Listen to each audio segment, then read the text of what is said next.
place. But first, let me know down in the comment section below, with Spencer Dinwiddie shooting being the biggest criticism, what do you think his 3-point shooting percentage will be as a member of the purple and gold? On paper, the idea of the Lakers acquiring my friends, so we were working through all the different pieces. We were like, okay, if we get there and the vibe seems cool, and obviously got to talk to D'Lo, got to talk to Torian, got to talk to C. Wood, people that I've played with, Rui, and Rui's excitement to see me, that felt good, just things of that nature, because obviously it's a new situation. Whereas, a 30-year-old bio candidate who shoots a subpar 33% from beyond the arc for his career. In most cases, that would not be expected to move the meter at all.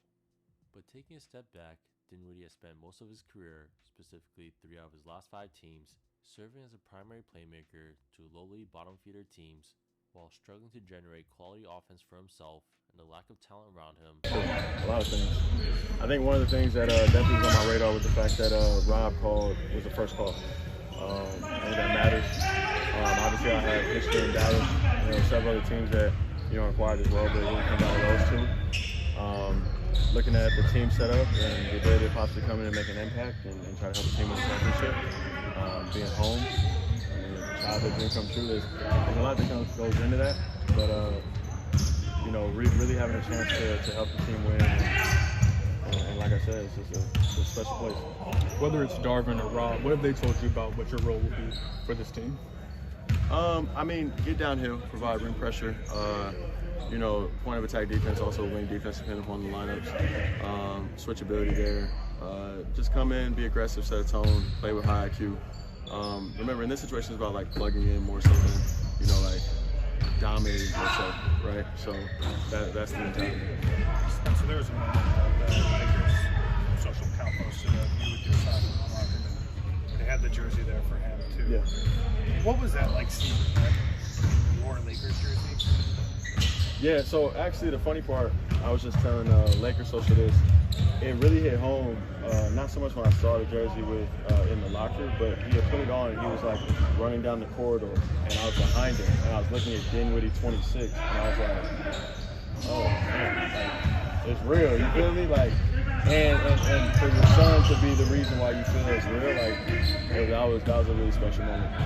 How have you viewed the Lakers from afar? This year, coming off a Western Conference Finals appearance, They win the in-season tournament. Since early December, haven't looked quite as good, but they're starting to kind of rise again. Just what's your view of them as an outsider? You kind of led me into that.